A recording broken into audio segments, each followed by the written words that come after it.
আমরা প্রতিদিন এই যে মহতী লিঙ্গে আমরা নাম ধ্যান যজ্ঞে উপস্থিত হয়ে তার এই সাধনায় আমরা ব্যাপৃত থাকি। তো এই নাম ধ্যানের ভিতর দিয়ে আমাদের জীবনের পরিবর্তন আসে। ঠাকুর বলছেন নাম, নাম করো, নাম করো। নাম করলে আমাদের সকল প্রকার সমস্যা, যন্ত্রণা, কষ্ট, ব্যথা, দুঃখ, দৈন্যতা সবকিছুই মোচন হয়। কিন্তু প্রকৃতপক্ষে আমরা সেইভাবে নাম করতে পারি না। নাম করার যে নাম করলে যে প্রকৃতপক্ষে আমাদের জীবনের পরিবর্তন আসে, সার্বিক পরিবর্তন আসে, সেটাও আমরা জানি, বুঝি, কিছুটা বুঝি, পুরোপুরি যে বুঝি তা নয়। তো ব্যক্তিগতভাবে আমি তো তবু অনেক সময় আমাদের সে আমরা সঠিকভাবে নাম ধ্যান করতে পারি না। আমিও আমি তো যাই হোক, পরমপিতার কাছে প্রার্থনা করি যে পরমপিতা যেন আমাদের এমনি করে চালিয়ে নিয়ে যান আমাদের। তো তার এই নাম ধ্যানে বসতে বসতে যেন আমাদের জীবনের পরিবর্তন আসে, আমাদের স্মৃতি, আমাদের স্মৃতি যেন আমাদের দিন প্রখর থেকে প্রখরতর হয়। ঠাকুর বলেছেন নামে মানুষকে তীক্ষ্ণ করে আর ধ্যানে মানুষকে গ্রহণক্ষম করে। নাম করতে করতে আমাদের বুদ্ধি জ্ঞান তীক্ষ্ণ হয়, ধারালো হয়।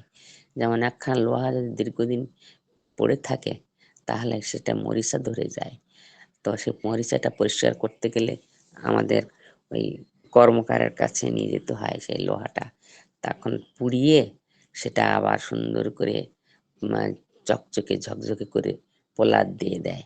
তখন সেটায় আমরা সেই ধারালো হয় এবং সেই অস্ত্রটা খুব সুন্দর করে আমরা কাজ করতে পারি। দেখতেও সুন্দর হয় এবং আমাদের প্রয়োজনও মেটে। তো এই আমাদের মন রূপ লোহা, এই মনটা একনিষ্ঠভাবে নাম ধ্যানে নিযুক্ত রাখা অত্যন্ত কষ্টকর ব্যাপার। তবু আমার ছোট বোন, আমার সহোদরা প্রতিম, আমার শর্মিষ্ঠা বোন এই যে সিস্টেম চালু করেছে, সত্যি আমাদের জীবনের কত মঙ্গল, কত যে ভালো দিক এটা, তা আমরা চিন্তা করতে পারি না। যাই হোক, এই আর ঠাকুর বলছেন যে নামে মানুষকে তীক্ষ্ণ করে আর ধ্যানে মানুষকে গ্রহণক্ষম করে। আমাদের গ্রহণ করার ক্ষমতা আহ, মানে অনেক আমাদের যে কাম, ক্রোধ, লোভ, মোহ, মদ, মাৎসর্য ষড়রিপু আছে, এই ষড়রিপু আমাদেরকে যেভাবে আহ ওই মাধ্যাকর্ষণ শক্তি পৃথিবীটাকে ধরে রেখেছে, ওই রকম ওই এই ষড়রিপু আমাদেরকে গ্রাস করতে চায়। পরমপিতা এগুলো আমাদের দিয়ে আমাদের পরীক্ষা করছেন, আমরা এর ভিতর থেকেও কি করে তাকে আমরা ধরে রাখতে পারি, তার জগতে থাকতে পারি, তার চিন্তা, তার মনন নিয়ে তাকে মননে রাখতে পারি। তো এই এই এই এটা আমাদের পরীক্ষা ক্ষেত্র। আমরা যখন পরমপিতার আমাদের যখন পাঠিয়েছিলেন এই ধরাধামে, তখন আমরা প্রতিজ্ঞা করে এসেছিলাম, হে প্রভু, তোমার নির্দেশ আমি পালন করব এই পৃথিবীতে, যে তুমি সে আশীর্বাদ করো। কিন্তু আমরা এই ভবসাগরে এসে বিভিন্নভাবে আমরা এই রং চং আনন্দ উৎফুল্ল থেকে আমরা তাকে, তার কথা স্মরণে কখনো রাখি, কখনো রাখতে পারি না। সঠিক চলনে আমরা চলতে অভ্যস্ত, অভ্যাস করার চেষ্টা করছি বটে, কিন্তু আমরা হয়ে উঠতে পারছি কতখানি তিনি জানেন। তিনি তো সর্বদ্রষ্টা, তিনি তো পুরুষোত্তম। তিনি বলেন, ঠাকুর বলছেন, তিনি পুরুষোত্তম, চির জাগ্রত, চির অতন্দ্র। তিনি আমরা যা কিছু করছি, যা কিছু ভাবছি, যা কিছু বলছি, আমাদের সব কিন্তু তিনি দেখতে পাচ্ছেন। আমরা হয়তো ভাবছি যে আমি যা ভুল করি, অন্যায় করি বা নাম ধ্যানে যথাযথভাবে বসতে পারছি না, কেউ হয়তো দেখতে পাচ্ছে না। হ্যাঁ, কিন্তু একজন তিনি দেখতে পাচ্ছেন, তিনি পরম দয়াল, তিনি অতন্দ্র প্রহরীর মতো। যেমন ওই প্রহরী পাহারা দেন, তেমনি তিনি আমাদের সর্বক্ষণ আমরা কে কি করছি না করছি তিনি দেখতে পাচ্ছেন। তাই আমাদের ভাগ্যলিপি বিধাতা পুরুষ তিনি আমাদের লিখে রাখেন। তো যাই হোক, আমরা যে যতখানি পুরুষোত্তমকে ধরে তার সেই সৎ মন্ত্র পেয়ে, সৎ দীক্ষা পেয়ে আমরা যে যতখানি এগিয়ে যেতে পারবো, তার নির্দেশ পালন করতে পারবো, সে ততখানি লাভবান হব, সে ততখানি ভাগ্যবান হয়ে ভাগ্যবতী হয়ে উঠতে পারবো। তো আমার ছোট বোন শর্মিষ্ঠা বলেছিল, দিদি আপনি আপনার বাবার কথা এবং আপনি ঠাকুর বাড়িতে গেছেন, ছোটবেলার থেকে ঠাকুর দর্শন করেছেন, তো সেই ঘটনা কিছু বলবেন। তো আমি কি বলবো, আমি সত্যিকারে পরম পিতার অশেষ দয়া, আমার মানে উম, আমার বাবার মতো মানুষ আমার জীবনে পেয়েছিলাম বলে আজকে এই মহতী লিঙ্কে দাঁড়িয়ে কথা বলার সৌভাগ্য আমি তার কাছ থেকে অর্জন করেছি। সবকিছু আমার বাবার এবং আমার মায়ের অবদান। তো সেই পিতামাতার চরণে আমি জানাই ভক্তিপূর্ণ প্রণাম। তো আমার বাবার নাম ছিল পণ্ডিত অতুল কৃষ্ণ সরকার, সভাপতি ঋত্বিক। তার জীবনের অনেক ইতিহাস, মানে তার জীবনটা একটা সংগ্রামী জীবন বলা যায়। আর আমার বাবার এমন কোনো মানে কর্ম ছিল না, কোয়ালিটি ছিল না যে তিনি জানতেন না। তা অনেক মানে কোয়ালিটিপূর্ণ মানুষ তিনি। তিনি আমি দেখেছি ছোট্টবেলার থেকে তিনি ছিলেন একাধারে একজন আহ উম, আমিন, মানে অত্র এলাকায় তখনকার দিনে জমি জায়গা হিসাব কিতাব করে মাপ মাপ যোগ করা সব মানুষ বাবার কাছে আসতেন। তারপরে ছিলেন তিনি যাত্রা দলের একজন ভালো, মানে খুব উন্নত ধরনের প্লেয়ার। তারপর ছিলেন একজন ভালো বাজিয়ে, ভালো মানে গান গান খুব ভালো যে করতেন তা না, তবে গান বাজনা সম্পর্কে আমার বাবার অত্যন্ত অভিজ্ঞতা ছিল। তারপরে তিনি ছিলেন একাধারে একজন শিক্ষক, মানে প্রাইমারি স্কুলের প্রধান শিক্ষক। শুধু প্রাইমারি স্কুলে না, সমাজ সংস্কারক তিনি। তখনকার দিনে স্কুল পাঠশালা তো ছিল না, তো ওই পাঠশালা তৈরি করার জন্য বিভিন্ন গ্রামে গ্রামে তিনি তারই উদ্যোগে সংগঠন করে গ্রামে গ্রামে পাঠশালা তৈরি করেছিলেন। এবং সেখানে এক আধজন করে মানুষ শিক্ষক নিয়োজিত করতেন। বেশি লেখাপড়া তখনকার দিনে পাওয়া যেত না, তবু নিজে করতেন আর অন্যকেও সেখানে সেট করতেন। তারপরে তিনি ছিলেন জসকোর্টের জুরি, খুলনা জসকোর্টে তিনি জুরিগিরি করতেন। তো এক সময় এক ঘটনা ঘটে আমার বাবার জীবনে, সেখান থেকে তিনি রিজাইন দিয়ে চলে আসেন। তো 12 বছর তিনি ওই চাকরি, তখন আমার জন্ম হয়নি, 12 বছর তিনি ওই জুরিগিরি করেছিলেন। তো তার ভিতর দিয়ে মানে ঠাকুরকে পেয়েছিলেন, ঠাকুরের সৎ নাম তিনি পেয়েছিলেন। তো একটা কেস তার সামনে আসে, একটা ফুটফুটে চাঁদের মতো ছেলে, যুবক ছেলে, তার বাবা মারা গেছে। তো সেই বাবা মা কেউ নেই তার। তো বাবার অবস্থা ভালো, বাবা আর কাকা দুই ভাই। তা কাকা দেখছে যে এর তো অসহায়, একে তো দমন করা যাচ্ছে না, এর সম্পদগুলো কি করে আত্মসাৎ করা যায়। তো ওকে ওর সঙ্গে ঝগড়া করে গোলমাল করে এই সেই গোলমালের ভিতর যখন গোলমাল শুরু হয়ে ঝাঁটি শুরু হয়ে তখন লোকজন এসে হাজির হয়েছে। আর একজন বুড়ি মা সেখানে এসেছিল, বুড়ি মাকে কৌশল করে তাকে তারা মারে, মানে মারতে মারতে হঠাৎ সে বুড়ি মা সেখানে মারা যায়। মারা গেলে ওই কেস দেয় ওই ছেলেটার সম্পর্কে, দিয়ে এই ছেলেটাই মেরে ফেলেছে, এই মার্ডার কেসের আসামি। তো এই কেসটা যখন বাবার কাছে গেল, তখন বাবা একাই ছিলেন হিন্দু জুরি, আর তিনজন ছিল মুসলিম। তো খুলনা শহরের বুকে, তা বাবার বাড়ি সাতক্ষীরা, খেজুরডাঙ্গা গ্রাম। প্রত্যন্ত অঞ্চল থেকে তিনি যেতেন। তখনকার দিন রবিবারে ছুটি থাকতো, তো শনিবারে চলে আসতেন, আর রবিবারটা বাড়ি থেকে সোমবারে আবার ভোরে রওনা হয়ে চলে যেতেন। এমনকি এক সপ্তাহ সেখানে থাকতেন। ঠাকুরের দীক্ষা নেওয়ার পরে স্বস্তিনী ব্রতধারী ছিলেন।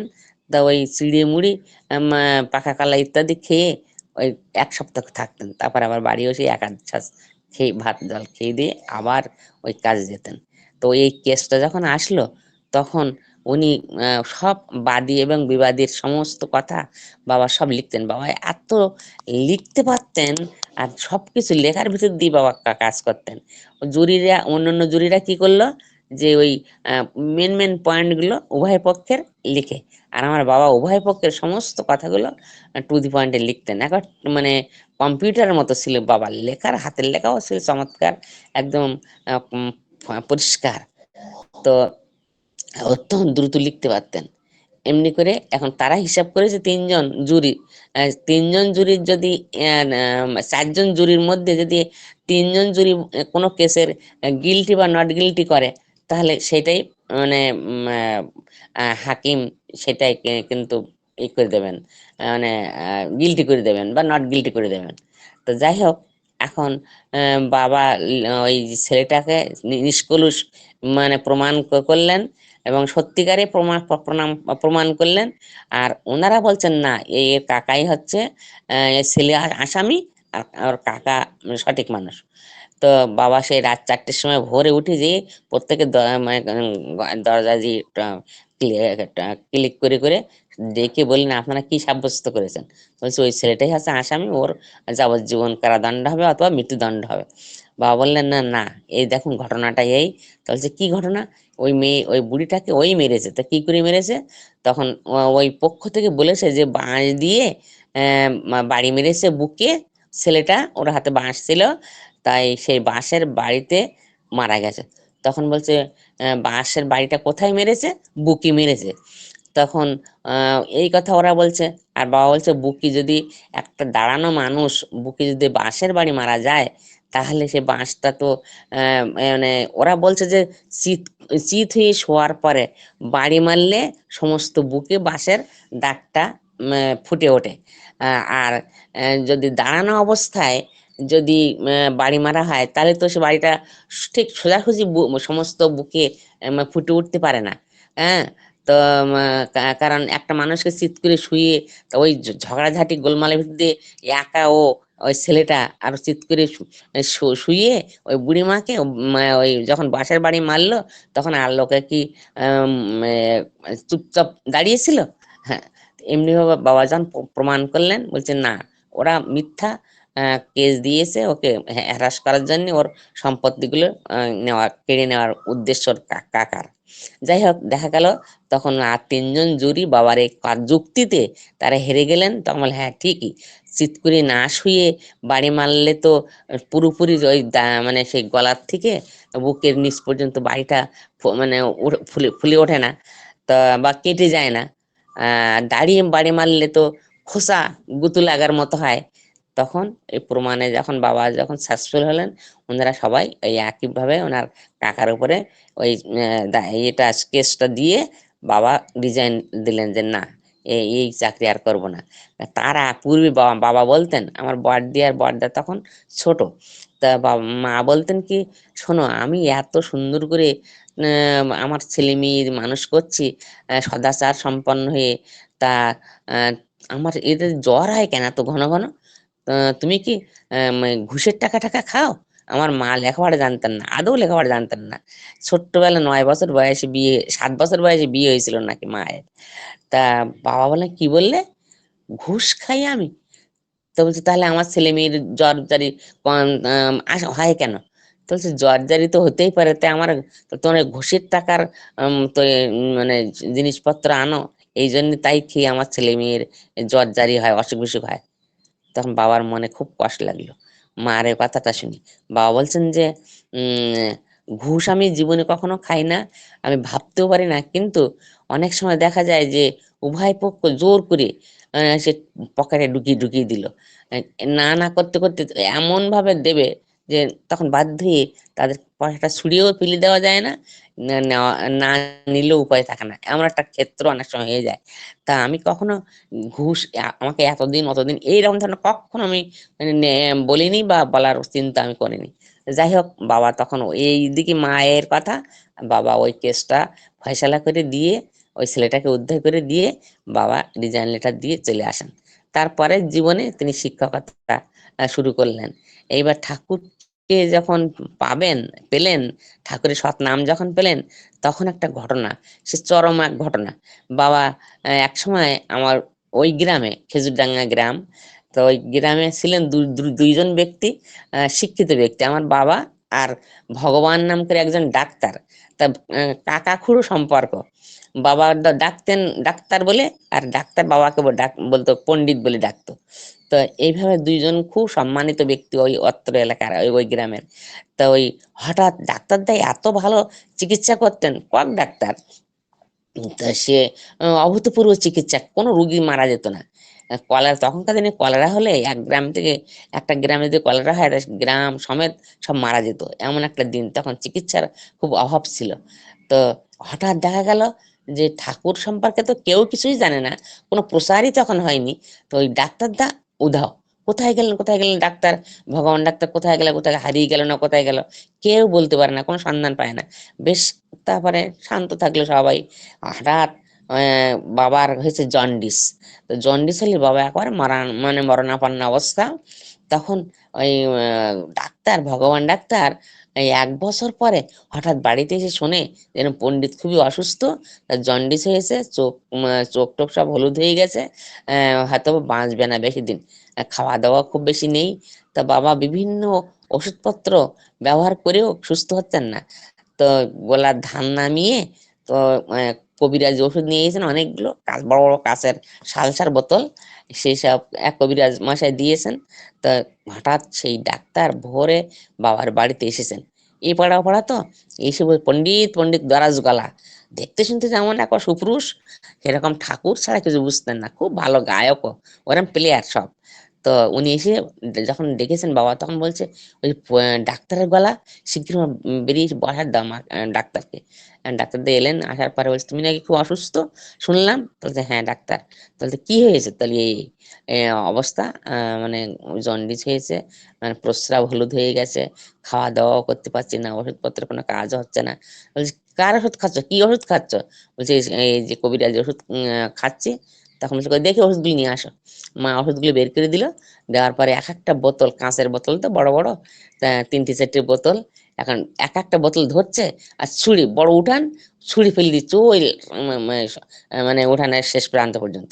আর তো বাবা বলছে, ডাক্তার করো কি করো কি, খবর সব ফেলে দিলে? বলছে, হ্যাঁ, এইসব ওষুধ খেলে কখনো রোগ ভালো হয়? তখন বলছে, এত টাকার ওষুধ আর তুমি সব ফেলে দিলে? বাবা বন্ধু মানুষ বলে কেমন কিছু বলতে পারছে না, যাই হোক বললো, তুমি বিকেলবেলা আমার বাড়িতে আসবে।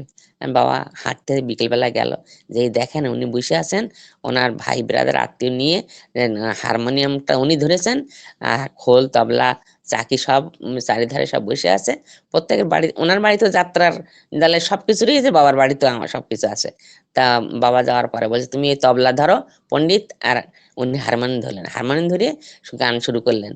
তিনি এসেছেন এসেছেন এসেছেন আবার, বিশ্ব তুলে নিতে কোলে, পাপি তাপিকে কোথায়, ছুটে আয় ছুটে আয়, পিতা ডাকিছেন সুমধুর বলে, এসেছেন আজি সেই, ভয় নাই ভয় নাই, দুহাত তুলিয়ে সবে বলে,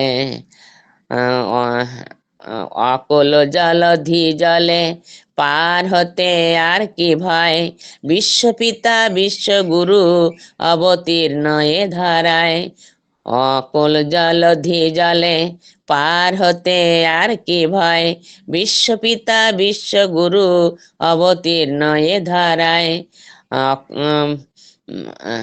অনুকূল ধরেছেন হাল, কিশোরী টেনেছেন দাঁড়, অনন্ত টেনেছেন গুণ, তুফান দেখে আর কি ভয়, অনুকূল ধরেছেন হাল, কিশোরী টেনেছেন দাঁড়, অনন্ত টেনেছেন গুণ, তুফান দেখে আর কি ভয়।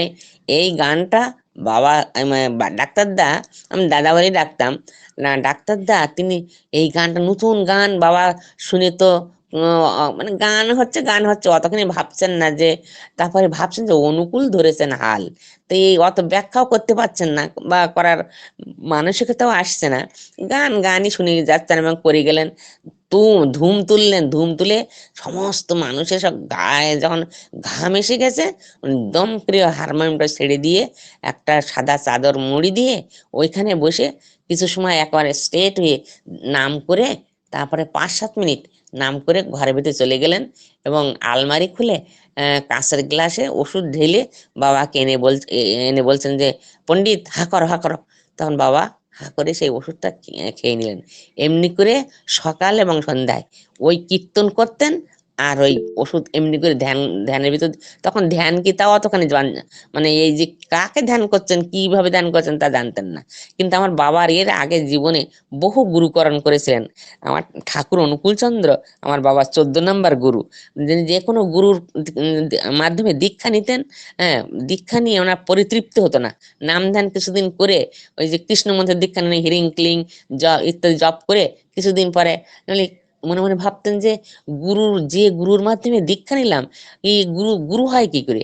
এদের ছেলেপিলে সুন্দর না, এদের রং চেহারা সুন্দর না, তারপরে এদের খাদ্যখানা সুন্দর না, সাত্ত্বিক না, তাহলে এরা গুরু হয় কি করে? গু মানে তো অন্ধকার, রু মানে আলো, মানে যে অন্ধকার জীবন থেকে আলোর পথে নিয়ে যেতে পারেন, তিনি তো গুরু হতে পারেন। তা আমি এমন একজন গুরু যদি পেতাম, উনি মনে মনে প্রার্থনা করতেন, যিনি বিশ্বগুরু, যার মধ্যে তিনি নিষ্কলুষ, কোনো কালিমা নেই, তিনি বিশ্বের সমস্ত মানুষ তার চরণে আশ্রয় পেতে পারেন। এরা মনে মনে বাবা সাধনা করতেন, প্রার্থনা করতেন। তো এইবার এই ডাক্তার দা এই ওষুধ যখন বাবা দিতেন, খেয়ে দেখছেন বাবা 2 দিনের মাথায় বাবা যেন একেবারে সুন্দর, সুস্থ, মানে তার শরীরে যেন কোনো ইয়ে নেই, অবসাদ নেই, ক্লান্তি নেই। তারপরে দিন দিন শরীরটা মানে খুব যেন চাঙ্গা হয়ে উঠছে। তারপরে তখন ভাবছেন এটা কি হলো, এই আর এমন কি ওষুধ দিচ্ছে ডাক্তার, যে এত টাকার ওষুধ সব ফেলে দিয়ে আমার সামান্য একটুখানি ওষুধ এই বেলায় বেলায় দুবেলায় দুবার দিচ্ছে, তাতে আমার শরীরে এত পরিবর্তন। তো যাই হোক, এইবার বাবা 3 দিনের দিন যখন আসা যাওয়া করছেন, হঠাৎ বাবা ভোরে স্বপ্ন দেখছেন যে একজন দিব্যকান্তি পুরুষ, ওই মোড়ার উপরে বসা একটা ছবি আছে ঠাকুরের, 34 বছর বয়সের। সেই বয়সের ছবিটা থেকে বাবা তার শরীর থেকে যেন সমস্ত সব শরীর থেকে এই মানে আলোর জ্যোতি ঠিকরি ঠিকরি বেরোচ্ছে। তা তিনি স্মিত ভাবে হাসছেন। তো সেই ছবিটা দেখে, স্বপ্ন দেখে বাবা কি করলেন, যে সকালবেলা উঠে বলছি, এরকম একজন মানুষের স্বপ্ন দেখলাম, কে ইনি, কখন তো এনাকে দেখিনি, ভাবিও নি এরকম। তখন সকালে আবার গেছেন, প্রতিদিন তো যেতে হয় সকাল সন্ধ্যায়, ওই কীর্তনই হয়, আর উনি অমনি করে ওষুধ দেন। তো যেয়ে কীর্তনের পরে ওষুধপত্র খাওয়ার পরে বাবা বলছেন, ডাক্তার আমি এমন একটা স্বপ্ন দেখেছি আজকে। কি স্বপ্ন? তা যখন বিবরণটা বললো, উনি চট করে ঘরে যেয়ে ওনার আলমারির ভিতর থেকে ঠাকুরের বহু ছবি উনি নিয়ে এসেছেন পাবনা থেকে। তখন উনি হারিয়ে যাওয়া মানে তিনি পাবনায় গেছিলেন, তখন ঠাকুর পাবনায় হিমায়তপুরে ছিলেন। তো ওখানে যে ওই 1 বছর ঠাকুরের চরণে মানে ছিলেন।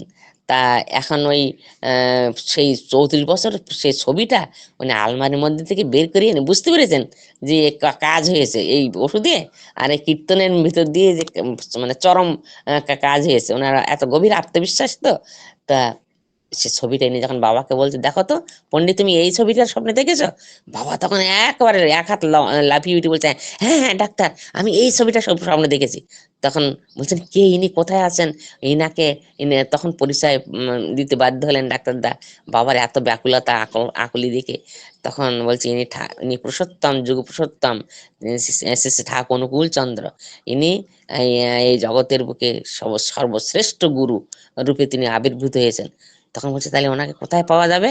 তা পাবনায় হিমায়তপুরে আমি ছিলাম, সেখানেই আমি তার চরণে আশ্রিত, আমি তার দীক্ষা নিয়েছি, কিন্তু আমি কারো কাছে বলতে পারিনি লজ্জায়, কারণ অনেকে আমাকে ছিছা করবে, নিন্দামন্দ করবে, কারণ ঠাকুর অনুকূল চন্দ্র ভগবান হয়ে এসেছে ইত্যাদি কত রকম বলবে, মনে কষ্ট লাগবে, তাই আমি বলিনি। তা আমার দেখলাম আমার সে সাধনা তোমার দ্বারাই আমি মানে তার রূপ মানে বাস্তবতা আমি পরীক্ষা করলাম। তখন বাবা বললেন, তাহলে আমি এই ঠাকুরের দীক্ষা নেবো, কোথায় পাওয়া যাবে? তখন খুলনায় ছিলেন নিশিকান্ত চট্টোপাধ্যায়, একজন ব্রাহ্মণ ঋত্বিক, একটাই মাত্র খুলনার মধ্যে। তখন তো প্রচার মানে জানতেন না, বাবা তখন শোনেনি, এই ভিতর আজকেরই শুনলেন এই ব্যাপারটা ডাক্তারদার মুখে। তখন বাবার উনি চিঠি লিখে পাঠিয়ে দিলেন নিশিকান্ত চট্টোপাধ্যায়ের কাছে। তিনি আসলেন, এসে ওই বাবাকে দীক্ষা দিয়ে গেলেন এবং বলে গেলেন যে আমি একটা বীজ যেখানে রোপণ করে গেলাম, এই বীজ একদিন মহিরু হয়ে দেখা দেবে। মহিরু অর্থাৎ বট গাছ যেমন বহু মানুষের মানে শান্তি আশ্রয় দেয়, মানে তার ছায়ায় মানুষ তৃপ্ত হয়, তেমনি। তো এইভাবে উনি আশীর্বাদ করে গেলেন, দীক্ষা দিয়ে গেলেন। তারপরে এখন তো প্রার্থনার সময় হয়ে গেল প্রায়, মন আমাদের আমাদের প্রার্থনার সময় হয়ে গেছে অলরেডি। তো আপনি আহ, আমাদের প্রার্থনাই করবেন, আরেকটু বলুন, 17 পর্যন্ত হ্যাঁ, বলুন। আচ্ছা, ওদিকে তোমার দাদা প্রার্থনা শুরু করেছে। তো যাই হোক, এখন এইভাবে বাবা তখন দীক্ষা নিলেন, দীক্ষা হয়ে গেল। উনি চলে গেলেন নিশিকান্ত চট্টোপাধ্যায়। বাবা 6 মাস যখন দীক্ষার বয়স, তখন ত্রৈলক্ষ্যনাথ হালদার, তিনি ছিলেন দ্বিতীয় মহাযুদ্ধের একজন সৈনিক, মিলিটারি। উনি ঠাকুরের ঋত্বিক। তো ওনার বাড়ি হচ্ছে খুলনা বাগেরহাটে।